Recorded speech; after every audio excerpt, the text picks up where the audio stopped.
Hello again, everyone. In this technical analysis of the stock market video, I call it all-time high because that's exactly where we're sitting with the Dow Industrials. They're sitting at an all-time weekly closing high of 28,135.38.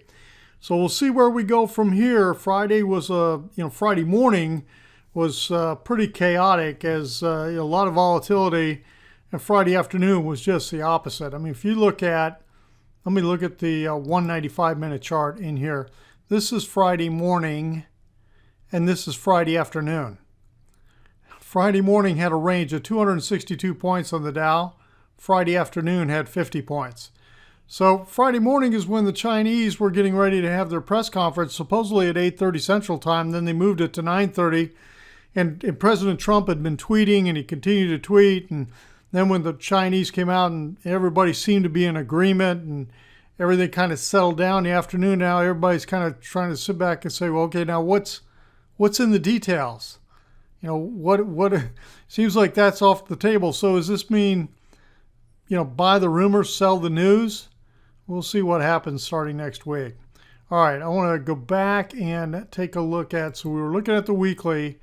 I want to go to the transportation avenue. We'll come back to the Dow and take a look at the Elliott Wave picture on it. But if you notice here, the transports are not sitting at an all-time high.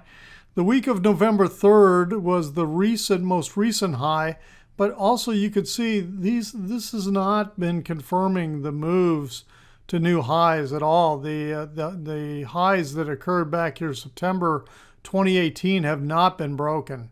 Okay, so if we look at the daily in here, look what the Dow Transportation Average has been doing since November 7th. It's been trending down. And when you go back and look at the Dow and look at the daily, since November 7th, right here is November 7th, it's been trending up. Now, yeah, we had this blip down when we thought everything may have been breaking down, and it snapped back pretty quick. But that's exactly what's going on. We're getting short-term non-confirmation between these two that you like to see in sync if they're truly going to be moving one direction or another. Usually you want to see them in sync. I mean, if they're going down, you want to see new lows being made in both indices. If you're going high, you want to see new highs being made in both indices. Right now, that's not happening. It could mean short-term trouble. We'll see what happens. All right, let's take a look at the Elliott Wave picture that I've got here on the Dow Industrials. This is my preferred count.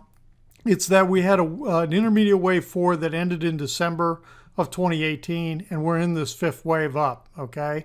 Right now, my best count on this with the fifth wave is an ending diagonal pattern, okay? 1, 2, 3, 4, 5. And so within an ending diagonal, it's a zigzag for each wave. That's what you're looking for. So this third wave is kind of stretched out, big zigzag type of pattern. So now what I'm focused on is trying to get a completed wave C in here of ABC, a completed wave 3. Okay, so let's zoom in a little bit. Let's drill down, take a look at the 195-minute chart. And let's give a little more detail to what we're looking at. Okay, so right now I believe that we've had definitely 4 waves in here, and so the real question is, have we completed a fifth wave? So what am I showing right here? Right here I'm showing how does 5 compare to 1? So I'm showing how does 5 compare to wave 1. In Elliott Wave methodology, many times of the 3 motive waves, 1, 3, and 5, of the 3 motive waves, 2 out of 3 tend toward equality, okay? But usually what you're doing is you're looking at percentage moves with that. And right now, when I look at this, 5 as compared to 1, it's exactly equal to it in here percentage-wise. So we'll see. That's at least one target met, but the real question is, do we see 5 waves, or what are we seeing here in the wave structure? And I could count 5 waves up in here. This last wave is a little bit questionable. Let me show you what I'm talking about. This is what I'm talking about. 1, 2, 3, 4, 5.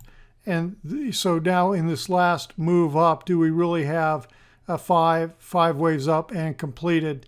And we'll see. We're going to need to, the bottom line is, let's go back to the daily view. Okay, bottom line is we're going to need truly, if this is going to be breaking down, we're going to need to break this trend line between the bottoms of wave 2 and wave 4 and break down. Okay, so that's what I'll be watching for in here. Could we continue to push a little bit higher? Yeah, we could, but I think we are getting extended. We are getting, bearish divergence showing up in this move, and we got the drop, and then back up in here, it's not really being confirmed either in terms of the move on the RSI. Okay, so there's some negativity showing up in here. And what am I looking for? In this bullish scenario, and I say bullish because of being in wave 5 and I don't believe it's complete, I am looking for a short-term pullback in wave 4. I expect that to be a zigzag. Now, could it get worse and develop into something else? Yes, that's possible. The other thing that it could be developing into is this. Okay, so if it really gets a whole lot worse, I'm going to have to move to the assumption that wave 4 really didn't finish in December of 2018, and we're doing a very large flat, and then we'd have a big 5-wave move. But right now, I just don't like. What this tells me is that this wave 4 is huge from January 2018 out into who knows where. We have to see how the wave structure occurs. But right now, I am leaning in towards into this being wave 5 and watching the wave structure in here for it to be complete. All right, enough on this Elliott wave here short term. Let's take a look at the high yield bond fund and what is it telling us. The high yield bond fund continues to push and say risk on, or at least it has. Let's put it that way, it has. It was breaking down nicely. We got the first clue that something might be changing right back in here as we punched into this little short-term high in here. And it's like, what does that mean? What's going on? But I thought, okay, we had lower high, and then we got this lower low, and I thought we were okay. We were in sequence until here this last week when we punched to a new high, broke above that, and now we broke above this high, this October high. So where are we? We closed at 87.61. Well, it turns out that back here in June, we closed at 87.61. The intraday high on June 20th was 87.65. The intraday high on Friday, 87.64. Literally 1/100th of a point difference. That's it. So we'll see whether we can continue to punch above that or not. Or is this going to be, we're getting a little bit overbought here on the RSI. Is this going to be it? Is this going to be all? We'll see. We're going to find out here pretty quickly, I think. All right, that's it for this weekend. And let me see. Seemed like there was something else now. That's it. If you felt like the video was helpful, hit the thumbs up. And if you're not a subscriber to the channel, hit the subscriber button.